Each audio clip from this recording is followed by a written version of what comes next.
Hello everyone, hope you're doing well. I thought today we would have a look at the suggestions passed to developers for November of 2022. We'll start off with the ground stuff because there is some interesting things with it, and why not go through it. As always, if you enjoy the content, make sure to subscribe to the channel and also like the video.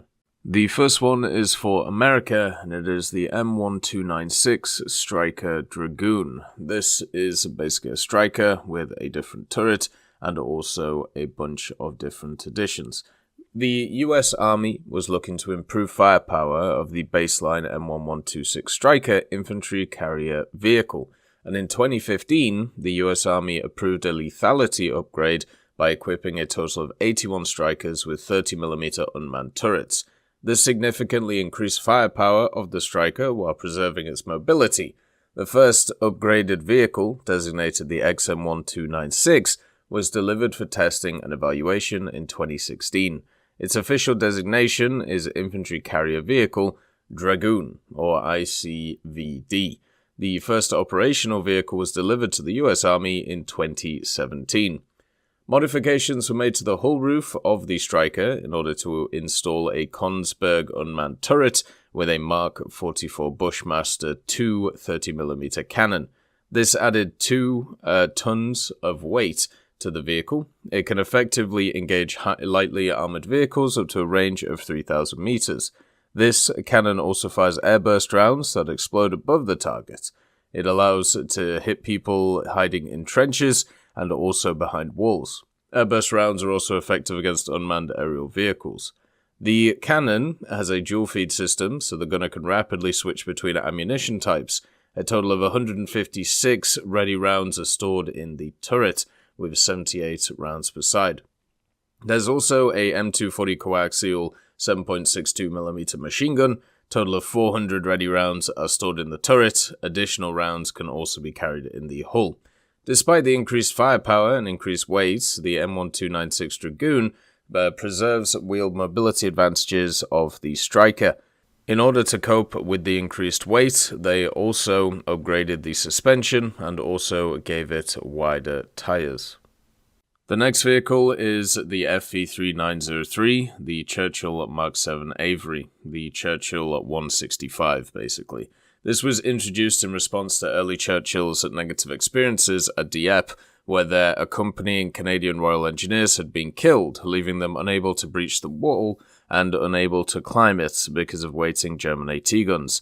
The first Churchill AVREs were designed to give the infantry tanks the means to clear a path itself, armed with a 290mm petard spigot mortar, which fired the highly potent 18-kilogram flying dustbin projectile but had an extremely short 137-meter range. The initial Churchill AVREs were powerful anti-fortification machines and well-suited for breaching the German lines on D-Day. Built on the Mark III and also Mark IV hulls, which were sometimes upgraded with applique armor, they were well protected, but not quite as tough as the later Mark VII and Mark VIII heavy Churchill models, and served with distinction to the end of the war. After the German defeat, however, the British Army started looking for a better solution, encouraged by the AVRE's success, but recognizing the wartime design's flaws. As the standard Churchill model by 1945, which older variants had been upgraded to match across a range of modernizations, the Mark VII was the obvious choice for the new Churchill AVRE. The extra armor would help in its intended role, and with 1,400 Mark VIIs built, along with 200 howitzer-armed Mark VIIIs, there would be no difficulty sourcing donor hulls or spare parts to keep them running. The more major improvements the British wanted over the original AVRE wasn't the hull, however, but the armament. As far back as 1943, tests of the 300mm AVRE Aggie mortar in a modified Mark III AVRE were conducted in the hopes of developing a weapon with longer range than the petard mortar. But the weapon was found to be too dangerous to infantry following behind the tank, so was never approved for service. By 1947, when the first Mark VII AVREs were being constructed, a safer alternative had been found, the BL 6.5-inch Mark I, a 165mm howitzer designed to fire Hesh rounds with an 18-kilo C4 warhead. giving them an explosive charge as heavy as the entire flying dustbin projectile used by the mortar they were replacing. With the ability to accurately hit a bunker or pillbox at 12 times the range of the petard mortar had been able to do, and an individual bridge girder 549 meters away.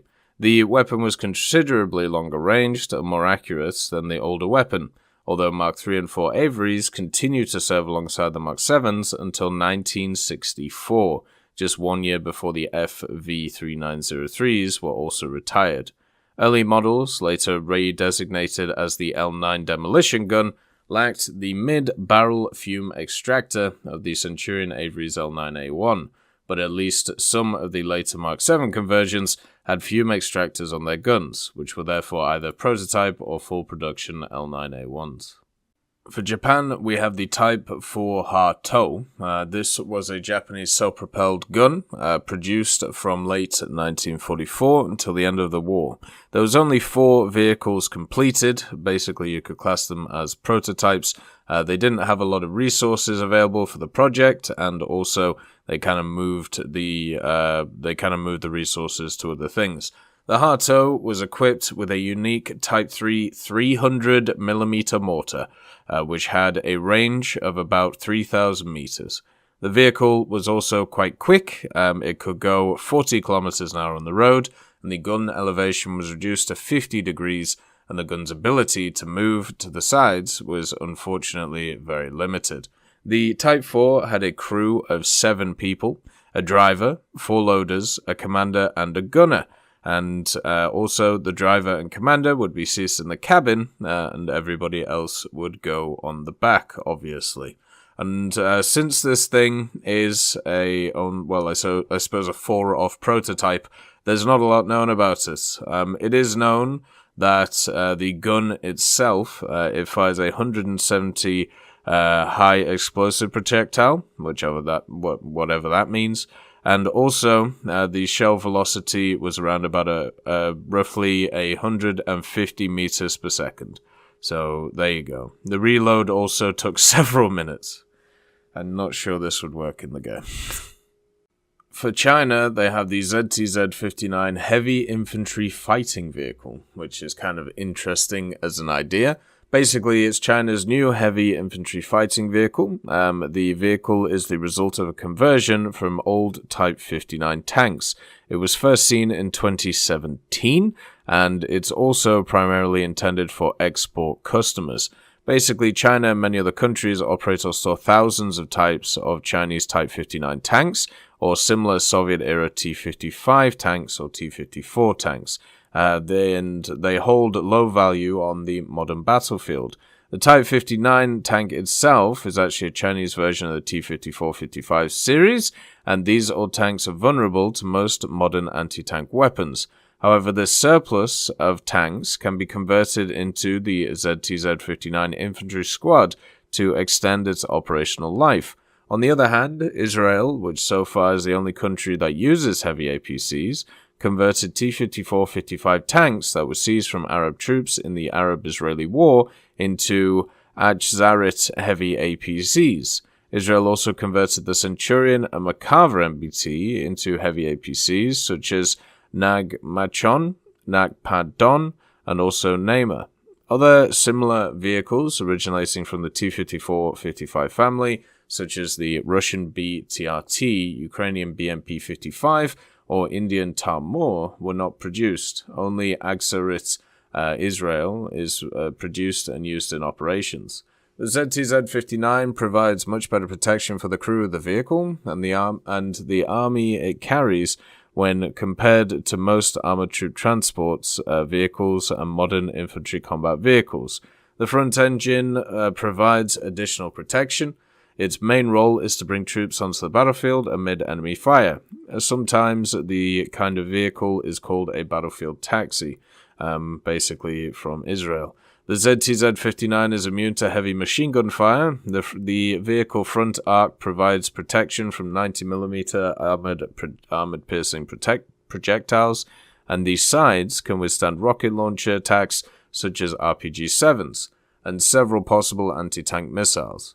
The ZTZ-59 is able to withstand mine blasts equivalent to 10 kilos of TNT under the hull, and the vehicle was also resistant to nearby artillery bomb explosions. The 59 is equipped with an NBC protection and also automatic fire extinguishing system. In the conversion, the actual tank, the Type 59, was refurbished and the engine was improved.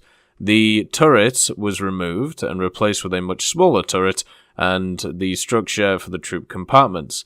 The troop compartment is located in the rear of the vehicle, and the position of the Type 59 tank engine located at the rear was a problem for this. So in an effort to create a troop compartment at the rear of the vehicle, they decided to swap the engine to the front of the vehicle. So the ZTZ-59 seems to be going backwards when compared to the original Type 59 tank.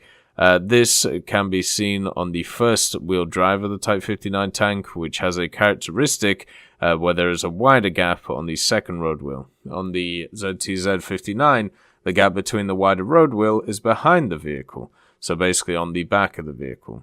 In addition, the Type 59 wheel tank sprocket at the rear is at the front of the ZTZ-59, and a similar method is applied to a lot of other heavy APCs, which you see. The turret of the ZTZ-59 is armed with a 30mm cannon. Similar turrets are also used on the Type 86G combat vehicles, which are modernized versions of Chinese-made BMP-1 turrets, which are widely used by the Chinese People's Liberation Army in large numbers.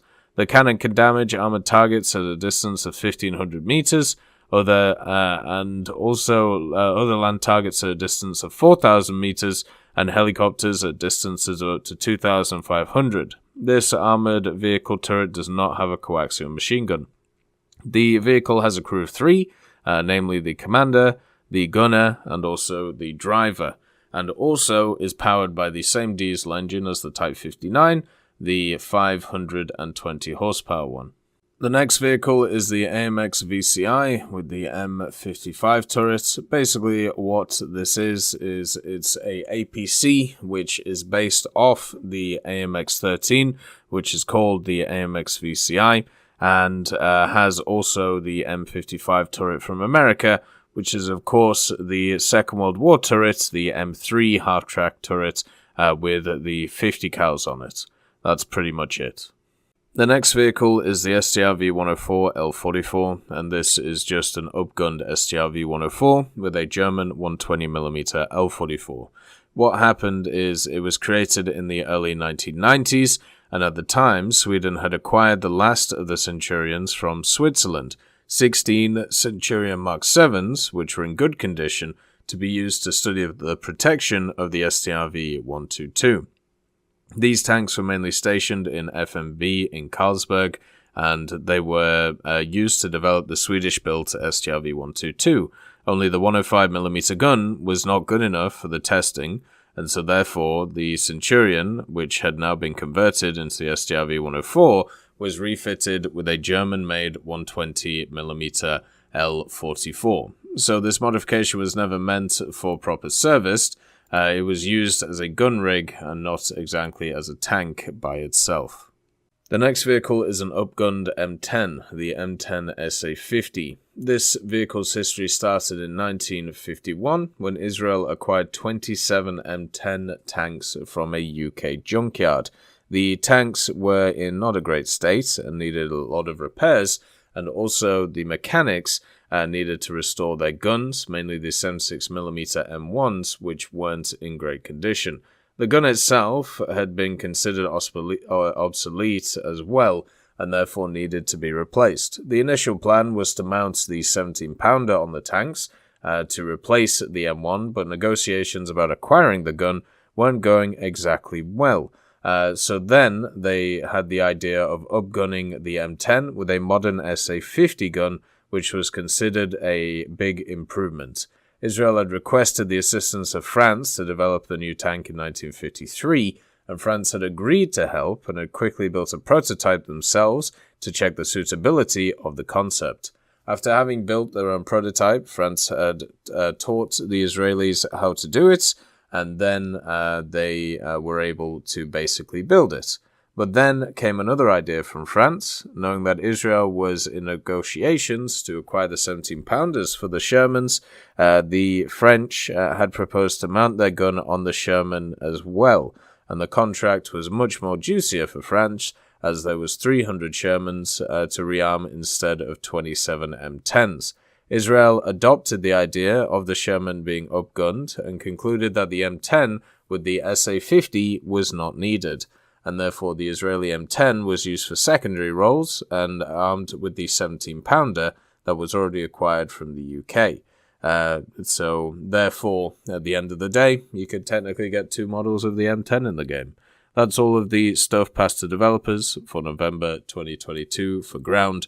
As always, I hope you have a wonderful day, and I'll see you next time. I'd like to thank Forge, Siegebreak, Carrion Crow, Nicholas Richardson, Elove Goat, Pyman, Winter Scientist, Merciless Reaper, Orange Tail, Teddy, Daniel Stanton, Moxie, B. Young, and also Sem Arslan, Wilkski, Uncle Bean, Derek R., Bareen, Lafouche, and Samuel Slick for supporting the channel.